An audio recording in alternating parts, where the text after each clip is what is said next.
Masalah nanti terdakwa menganggap itu tahapan, silahkan di pembelaan kan. Bukan kata saya ini yang mulia, bukan kata saya, ini kata buku yang saya baca. Makanya kan begitu. Terdakwa dapat dari mana silahkan, ahli dapat dari mana juga silahkan, kan begitu. Silahkan dilanjutkan. Ya, saya cuma mau tahu saksi ahli kan S3 hukum, jelaskan maksud dari 3 tahapan tersebut. Wajib dilakukan seluruhnya atau tidak? Baik, terima kasih. Sebagaimana kami sampaikan di awal tadi yang mulia, bahwasannya placement layering integration itu merupakan pola secara umum yang dijadikan referensi di dunia global. Bahwasannya tahapan tidak, bukan sejak awal begitu ya. Biar kita catatnya enak oleh PP kita ya. Silakan dilanjutkan.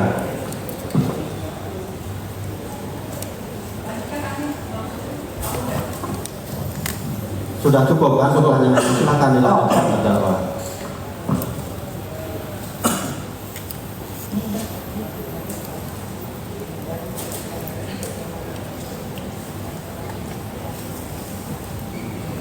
Oke, pertanyaan selanjutnya. Dalam konteks layering, sebagaimana ahli jelaskan, ketika seseorang meminta uang atas imbalan jasa yang dilakukan kepada seseorang lainnya untuk mentransfer ke sebuah rekening perusahaan yang notabene rekening perusahaan tersebut adalah rekening perusahaan yang terdaftar di mata hukum. Apakah hal tersebut layering ini yang dimaksud dalam usaha menyamarkan asal-usul harta kekayaan? Baik, kami sampaikan di awal bahwasannya berpindahnya uang itu memiliki alasan. Apakah transaksi yang dipilih memiliki motif agar pelaku tidak ingin ketahuan asal-usulnya hasil tindak pidana? Contoh yang saya berikan, misalkan kalau pelaku memiliki rekening secara lazim itu ke rekening pelaku terlebih dahulu, karena akan tercatat apa yang dikirimkan oleh pengirim ke pelaku yang menerima. Namun ketika hal tersebut tidak dipilih menjadi sebuah transaksi, justru pelaku ingin langsung ke pihak ketiga, kami melihat di situ ada keinginan pelaku menjauhkan uang yang dikirim di mana ia mengetahui atau patut menduga berasal dari hasil tindak pidana. Oke, berarti ini yang saya tangkap dari ahli dari tadi menyampaikan, berarti harusnya ditransfer ke rekening pribadi gitu ya? Nggak boleh ke orang lain, walaupun ke orang lain itu atas nama Nikita Mirzani gitu, let's say. Dalam sebuah kasus itu bisa saja terjadi, itu haknya dari penerima. Namun majelis bisa menilai nanti di penghujung izin majelis apakah pola transaksi yang dipilih itu benar-benar sebuah keharusan atau keterpaksaan atau sengaja dipilih agar tidak terlihat asal-usulnya dari hasil tindak pidana, yaitu membayarkan ke pihak ketiga. Ya, itu sengaja dipilih karena sepakat Pak ya ahli. Jadi saya pikir sudah jelas sejak tadi ya. Kalau memang itu ada suatu tindak pidana untuk disamarkan, maka tidak diterima sendiri melainkan ke pihak ketiga. Tetapi manakala ada sepakat kok dikirim ke pihak lain, ini artinya ada ketidaklaziman, kan sudah seperti itu ya. Silakan pertanyaan yang lain, udah jelas itu sejak tadi ya. Kalau ke rekening sendiri nggak kena TPPU gitu ya? Ya nanti disimpulkan baik, ya. Baik, terima kasih yang mulia. Satu lagi terakhir yang mulia. Menurut pendapat ahli, jika seseorang menggunakan uang hasil kerja tersebut untuk membeli aset rumah atas nama pribadi, apakah unsur menyamarkan harta kekayaan itu terpenuhi? Baik, terima kasih. Yang dilihat bukan apakah nama pribadi atau bukan, pilihan transaksi tadi. Apakah ia terang benderang menerima? Apakah ia tidak ingin terang benderang menerima, dalam hal ini tidak ingin dikirimkan ke rekening yang bersangkutan? Demikian. Ya, apapun pertanyaannya jawabannya akan sama yang mulia. Jadi terima kasih. Ya. Terima kasih. Baik ya ahli, singkat saja.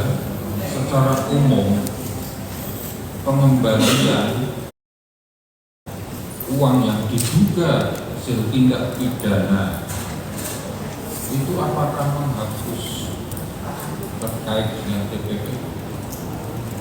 Tidak, Yang Mulia. Tidak. Terus misalnya dari uang yang diduga hasil tindak pidana pencucian uang, sebagian itu sudah habis dipergunakan, tidak bisa ditelusuri lebih lanjut. Tapi sebagian didapatkan dan kemudian dilakukan penyitaan. Nah, di dalam TPP pertanggungjawaban pelaku pidana pencucian uang itu semata-mata terkait dengan yang bisa ditelusuri dan kemudian disita. Juga termasuk kerugian dari keseluruhan yang dialami baik oleh negara atau oleh korban misalnya yang itu mengalami kerugian dan bagaimana pendapat Anda? Terima kasih Yang Mulia. Untuk pelaku orang pribadi, semuanya terkait harta kekayaan yang sudah disita di persidangan dan dibuktikan di persidangan. Untuk korporasi, tidak hanya harta yang ada di persidangan, namun bisa diminta pertanggungjawaban juga terhadap harta kekayaan korporasi lainnya.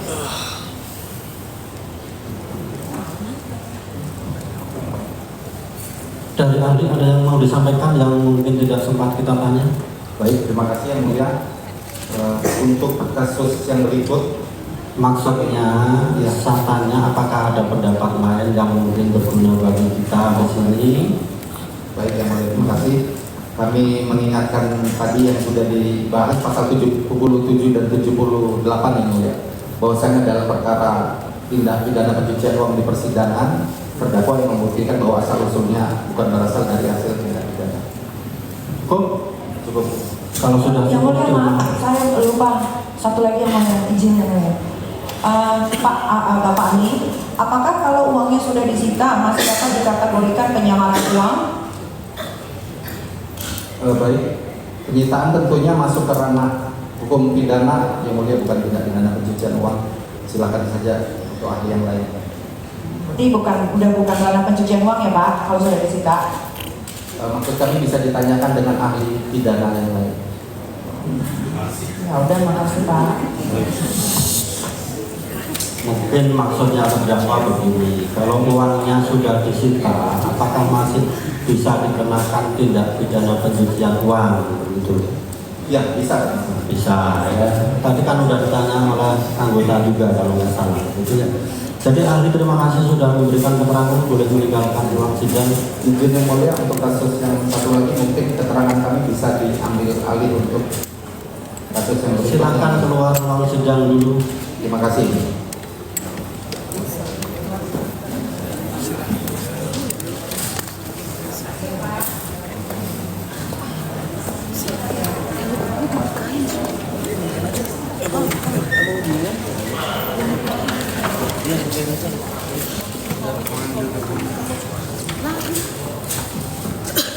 Silahkan dipanggil saksi kedua, ahli kedua. Nggak break.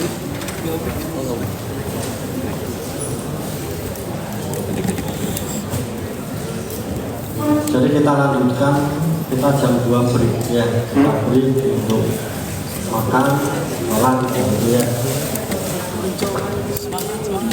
Lapar lagi gue.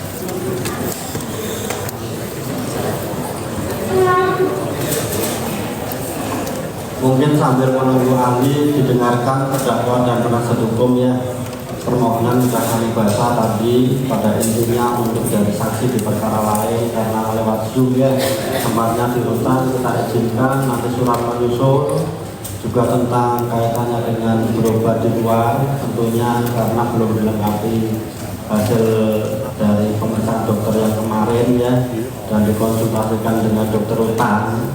Apakah dari pemeriksaan kemarin itu rutan tetap tidak bisa atau bisa begitu ya, nanti dilengkapi dulu ya. Sebelum dilengkapi kita belum akan mengizinkan, secepatnya dilengkapi ya.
Titip ya, Bu. Coba gue cuma minta tolong gini doang, Bu.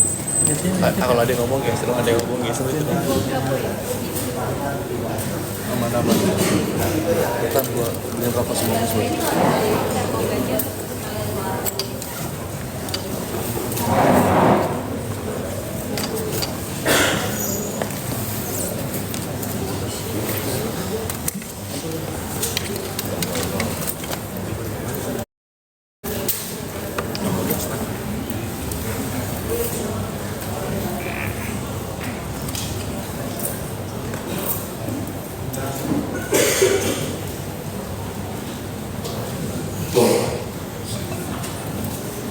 Jadi ahli ya, sebelum saudara ditanya ya oleh kami, oleh penuntut umum dan penasihat hukum serta terdakwa ya, kita ingatkan lagi bahwa saudara sudah bersumpah ya, tentunya memberikan pendapat yang benar sesuai dengan ilmu saudara dan dijawab yang ditanya saja. Kalau nggak ditanya nggak usah dijawab, artinya itu nggak penting ya. Kalau nanti pertanyaan kurang jelas minta diulang. Kalau pertanyaan sudah diberikan, kok ditanya dengan pertanyaan yang sama, dijawabnya cukup. Saudara menjawab tentang keahlian saudara yang diminta di sini. Kalau ada pertanyaan lain di luar keahlian saudara, meskipun saudara tahu ya, nggak perlu dijawab. Ya. Siap ya, ya. Jadi kita akan melanjutkan sampai jam 2, nanti kita break sholat dan makan begitu ya. Dan kesempatan pertama silahkan dari penuntut umum untuk mengajukan pertanyaan kepada ahli. Terima kasih yang mulia, saudara ahli ya. Saudara ahli sebelumnya pernah memberikan keterangan di kepolisian. Betul ya, penyidikan. Ada ditandatangani pada saat itu. Ya Pak. Ada dibaca dan ditandatangani. Betul Pak. Dibaca dan ditandatangani. Tidak ada yang mau dirubah? Tidak ada Pak.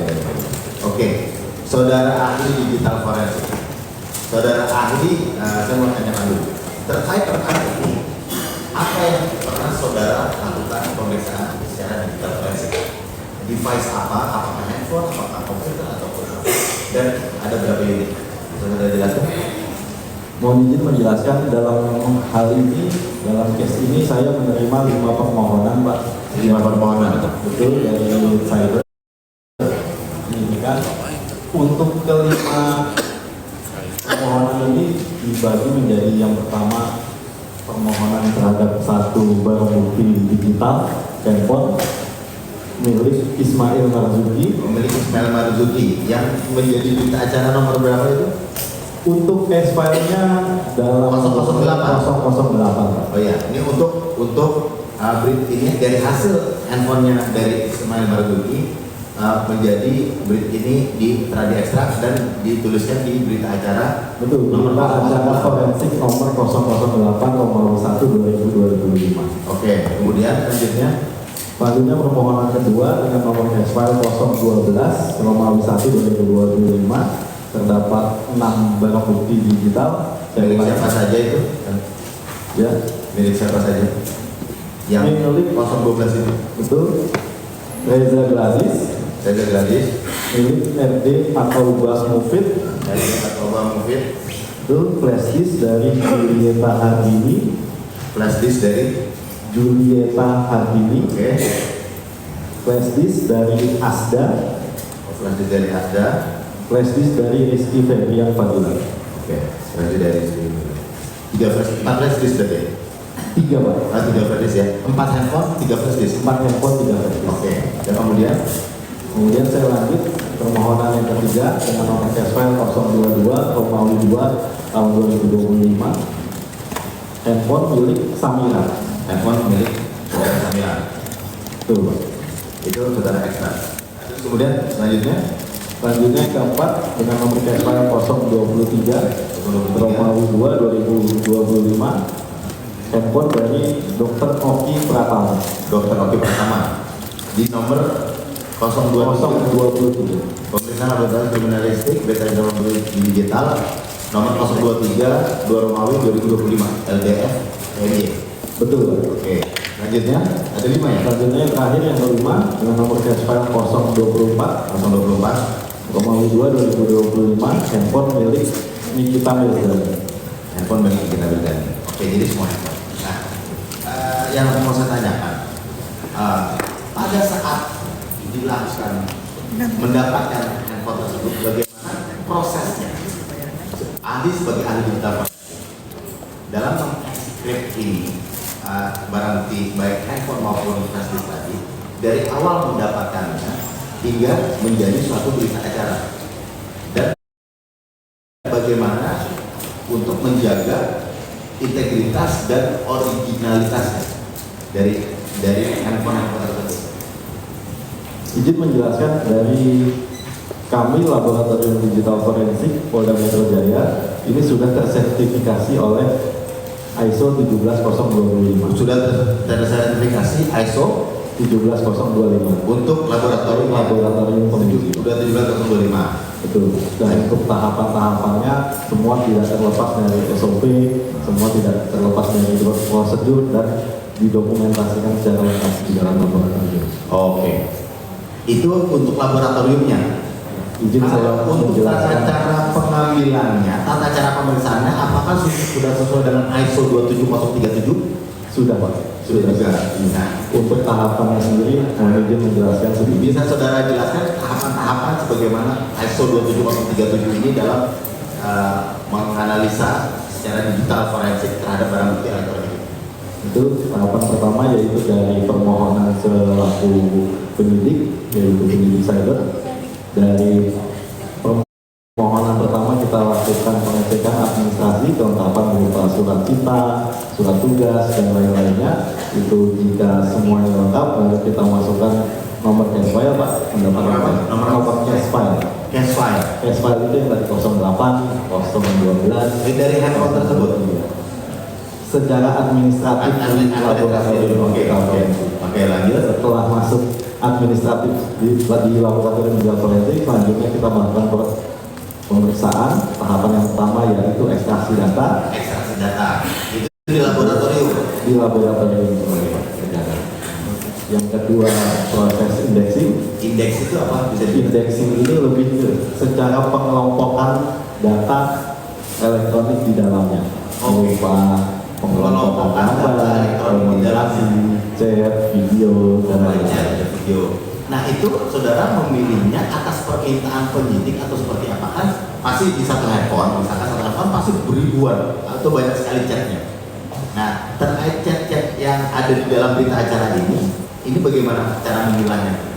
Jadi itu masuk ke tahapan ketiga, Pak. Setelah proses indexing, setelah proses pengelompokan, kita lakukan proses analisa. Pengelompokan baru analisa. Betul. Analisa tidak terlepas dari koordinasi kami dengan pihak penyidik, karena hasil dari pengelompokannya kita serahkan ke penyidik, dan penyidiklah yang melakukan analisa terkait konten atau isi barang bukti yang terkait dengan pidana. Oke, berarti itu dari analisa penyidik melakukan analisa yang mana dibutuhkan. Betul. Dibutuhkan untuk terkait dengan pidana yang diduga yang dilakukan oleh terdakwa ya. Betul.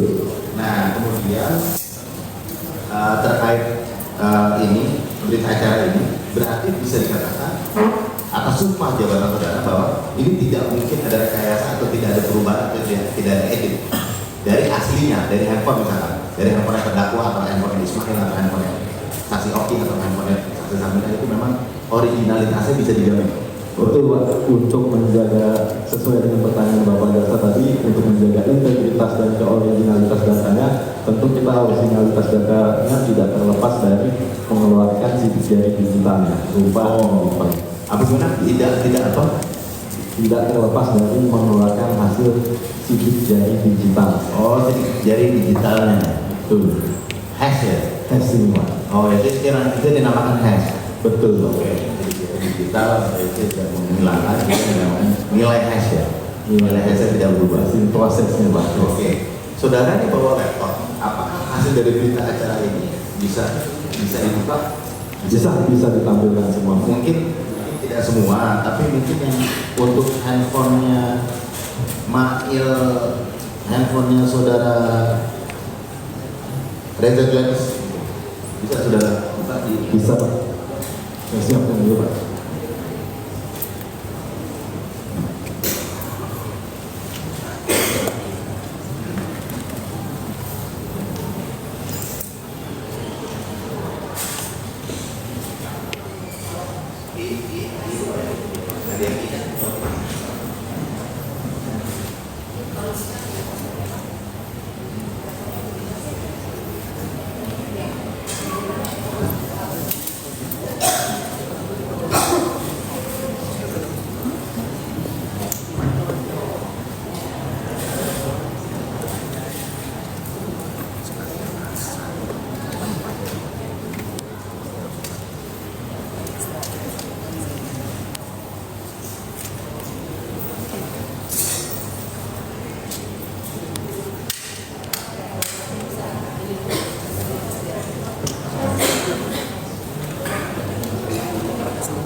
Tinggal nunggu apanya ini, Pak Jaksa?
Jadi penuntut umumnya ini masih lama nggak? Kalau masih lama disiapkan dulu, kita break dulu. Ya, begitu ya. Kita break, nanti kita mulai jam.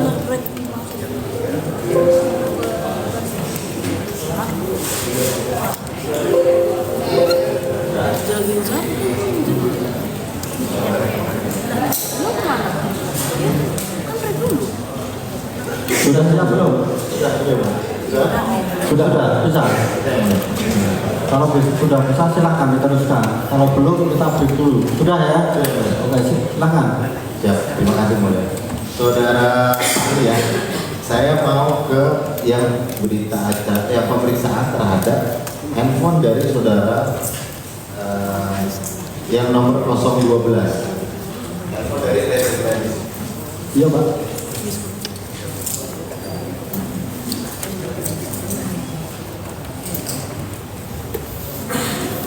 Bisa dibuka untuk percakapan antara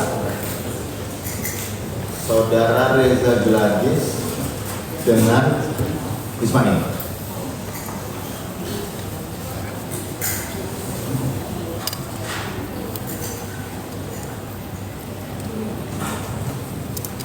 Untuk percakapannya di tanggal berapa Pak? Yang di tanggal 13 bulan 11. Percakapan antara saksi Ismail dan saksi Dr. Reza.